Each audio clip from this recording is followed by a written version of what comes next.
everybody, this is Kelly Cass from the Fuze magazine. I'm up here in Chester, Pennsylvania, right outside Philadelphia for Rock Allegiance today. And this is day 2. I'm sitting down here with Tony from KYNG. How are you? I am great. Thank you for having me. It's good to be here. Yeah, so you got started on your coffee. I did. I do, however, think I got the decaf by accident, but I'm kind of fooling my mind into thinking it's caffeinated. I don't even see why they make decaf coffee. I know, right?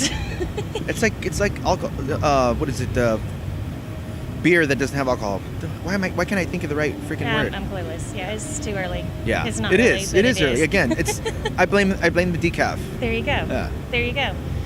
All right, so your next album, you've got one coming out October 7th. Yes. Breathe in the Water. Breathe in the Water comes out October 7th. We're out here doing all these festivals to promote it, and we can't wait for it to drop because we feel it's going to be pretty special. Now, a lot of the songs on it, they're all about like actual things that have happened to you.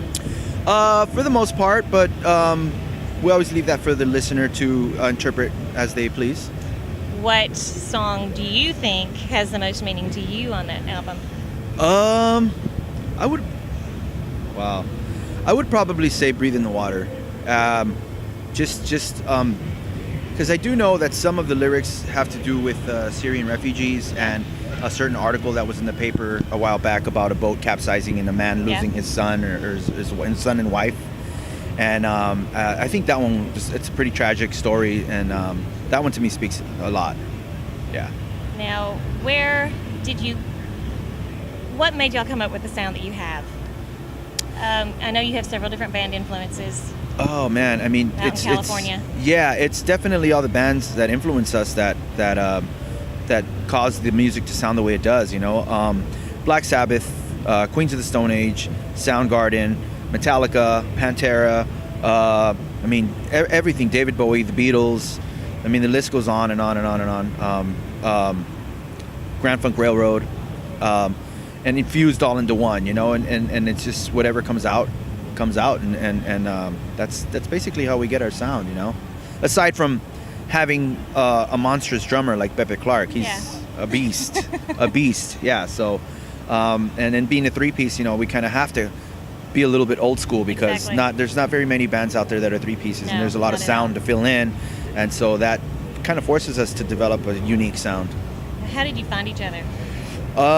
I used to play in a band with Eddie many years ago called Ounce of Self, and we were a local band in LA. We had a pretty good buzz going for us, and then we did a CD release show with another band named Ancla, which is the band that Pepe was in. Mm-hmm. And then shortly after they went on tour, I got a phone call asking for my help for bass duties, and I went out and helped them out, and I became really close to Pepe. We would be on the road, and eventually I left Ounce of Self, and we were talking about created a band together, and I said, dude, I have just a guy, you know, and that's when I reached out to Eddie, and we got together and we wrote Falling Down was the first song we ever wrote together, and the rest was history.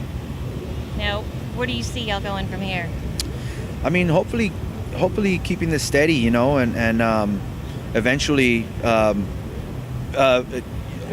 being on a bus, because we've been in a van pretty much our whole career. We've done tours in a bus, but it's just not very cost effective these days, you know, and it's like if you want to go home with money, you kind of have to cut a lot of corners and not sleep very well, you know, but I mean, in our case, it's our van's pretty comfortable. We set it up pretty nicely, but and the fact that it's only 3 of us makes it easy. But, you know, we have no crew, we have no techs, we have no merch people, so we do everything on our own, and we have since day one. So that makes it difficult, but at the end of the day, you know, there's less cooks in the kitchen. That's true. So, but yeah, stresses y'all more though.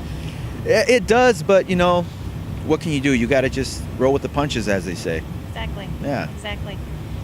Well, I won't keep you long, so I know you got to run around. I do. To kind of touch base with you for a little bit. Well, thank you for having me on, and I look forward to rocking out for you guys today. Hopefully, I mean, the lineup's going to be awesome today. So Great lineup. I'm really, looking forward to it. So I've got a lot of stuff later on, but I'm going to get to hit a lot of it this morning. Who are you excited to see?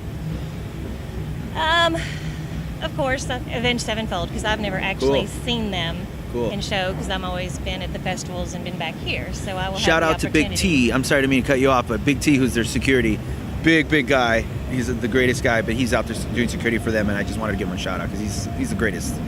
Well, I'll have to look for him. Oh, he's hard to miss. He's hard to He's miss. very hard to miss. He's a big guy. Has he been with them long? Yeah, I think he has been with them for, I think, a little over 2 or 3 years. Cool. Yeah. Cool. But yeah, Avenged Sevenfold, that's a band. So yeah, Cool. I'm looking forward to him. Of course, I like a lot of the smaller bands too.